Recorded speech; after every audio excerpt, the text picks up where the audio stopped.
Ukraine has taken responsibility for a deadly missile strike on Russian forces. Now, it says that its military attacked enemy equipment in Makivka, that's a town in the eastern Donetsk region. The damage was so severe that Moscow's defense ministry made a rare admission of loss, saying 63 troops were killed. That's the biggest loss of life that Russia has reported in the war so far. But Ukraine has implied hundreds of soldiers were slain. This is what's left of a vocational school in Makivka. It was reportedly housing mobilized Russian recruits when 4 US-made HIMARS missiles struck the facility. The attack happened close to midnight on New Year's Eve. 31 грудня в районі зосередження у населеному пункті Макіївка Донецької області було знищено та пошкоджено до 10 одиниць ворожої військової техніки різних типів. Втрати особового складу окупантів уточнюються. Russian war correspondents have criticized military commanders for the incident. Some say ammunition was stored close to where troops were housed and exploded when the rocket struck. Meanwhile, Moscow's use of Iranian drones has come into the spotlight again. Ukrainian President Volodymyr Zelensky says Russia launched more than 80 of these unmanned aerial vehicles in just the first 2 days of the year. These weapons nosedive at targets and carry explosive payloads. Kyiv's forces claim to have shot down all of them in the last few days. But Mr. Zelensky warns more will be coming.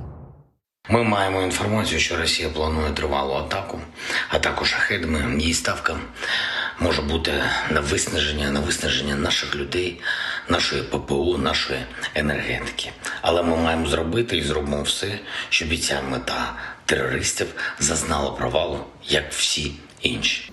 Moscow's forces have launched drones and missiles at Ukraine's energy infrastructure throughout winter. Blackouts and emergency power cuts are now commonplace under relentless Russian attacks. Still, the country's energy minister says a nationwide power outage is unlikely to happen. He says engineers have found ways to keep the electricity grid running.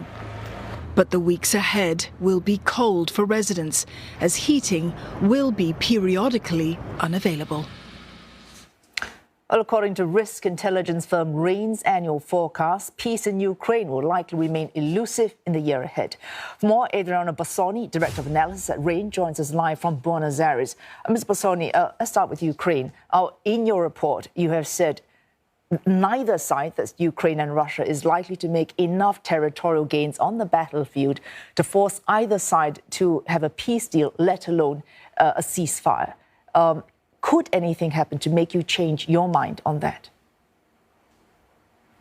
Our baseline forecast is that the fighting will ebb and flow during the year, but neither side believes this is the right time to make concessions. They still think they can gain some territory, gain some leverage before going to the negotiating table. So, to make a long story short, we do not think that a ceasefire, let alone a peace treaty, is likely.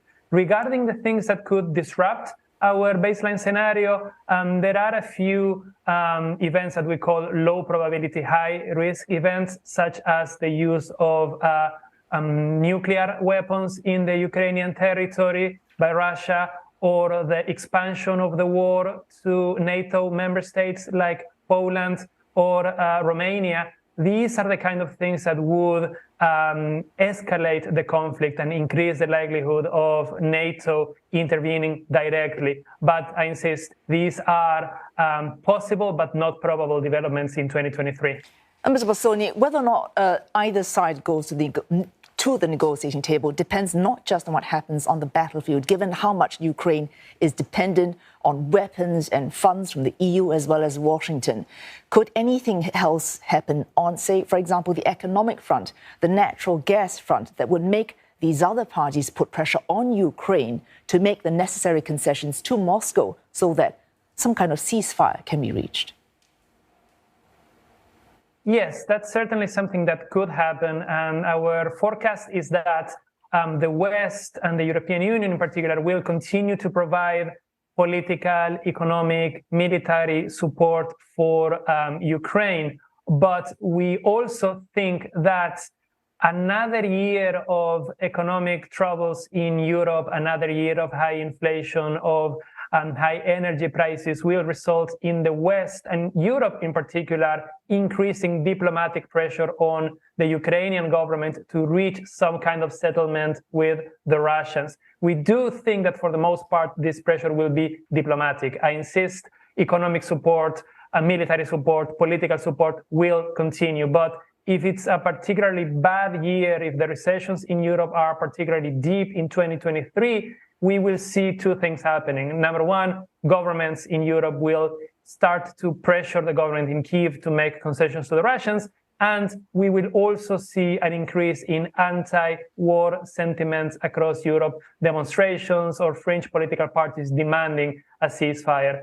To make a long story short, we don't think there will be a ceasefire, but if it's a particularly bad year for Europe economically, then diplomatic pressure on Ukraine will definitely increase. A final question, Ms. Bassoni, because we hear here in Asia, there's a lot of concern and focus on what might happen in Taiwan. A lot of parallels being drawn between Russia and China, Taiwan and Ukraine. In your report, you have also forecast an invasion this year is highly unlikely. Again, the same question to you. What might happen to change your assessment on that? Final question. At this point, the cost-benefit analysis that China is probably doing suggests that an invasion is unlikely. The cost will be too high. The victory is not a certain thing. So we don't think this will happen in 2023. Having said this, there are tactical and strategic things that could change Beijing's calculation. For instance, if there is an accident or any kind of military collision in the waters surrounding Taiwan or in the airspace surrounding Taiwan, which is possible considering just how overcrowded the area is and how many things are happening in the area, those kind of accidental things could lead to an escalation. This is more on the tactical side. On the more strategic side, and this is a much longer time frame, if China believes that the window of opportunity for an invasion is closing because of its economy is slowing down faster than anticipated, because Taiwan is militarizing faster than anticipated, because US support is increasing faster than anticipated, because Taiwanese nationalism is hardening faster than anticipated. These are the kind of things that could make China believe that the window of opportunity for an invasion is closing. But this is more of a long-term thing. Oh, thanks so much for joining us. Adriano Bassoni, Director of Analysis at risk intelligence firm RAIN, speaking to us from Buenos Aires.